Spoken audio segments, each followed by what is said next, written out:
So Really? that has It caused a lot of problem for European employment situation, a right? lot. Yeah. So, Yeah. I mean, so far they lots of middle income people they will going to lose their job. What are going to Exactly. do next?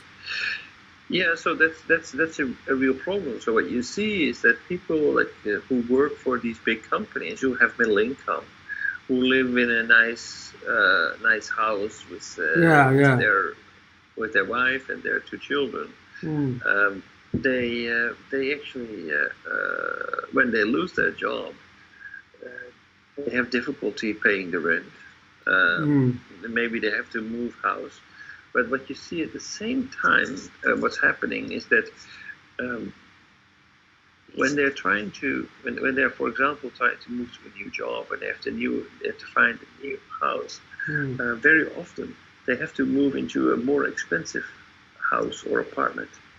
Um, why is that? That's because basically what we also see in Europe is that there is a very big concentration is going on in terms of housing projects.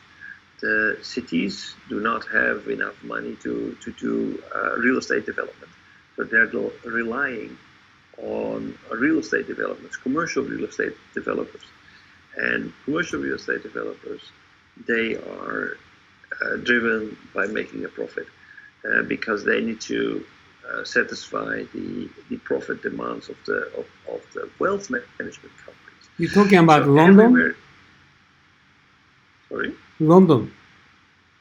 London is an example, but it's not only in London; it's happening everywhere. Every uh, attractive city, everywhere in Europe, we see housing housing prices moving up very quickly. Yesterday, I was watching a video, and for example, it was said in German Leipzig, they saw in the past,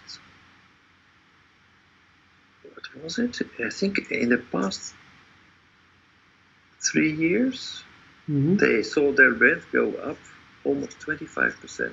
Oh my God, 20%.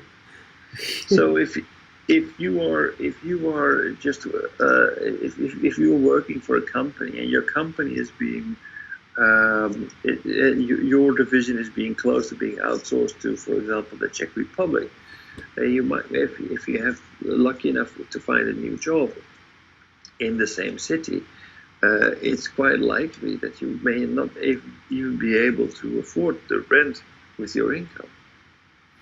Oh my You God. see that happen. For example, if you have a young family, both husband and wife. These days in Europe, it's quite common if they both work. But if you have two or more children, it's very difficult for both parents to be working. So that means that you have to go back from two incomes to one income, and with rents rising 25%, all of a sudden, from a middle class income, you go back to a lower rent. Mm, This is quite common scenario actually, mm, um, and what you see is that more and more people are going back to the lower income ranks. More and more people are starting to lose confidence mm, in democracy. They feel that the politicians do not represent them anymore. That everything is being decided by big money, like these real estate development companies, who control all the houses and who are at the end of every rent payment in most cities in Germany, mm. and they feel they're no longer in control.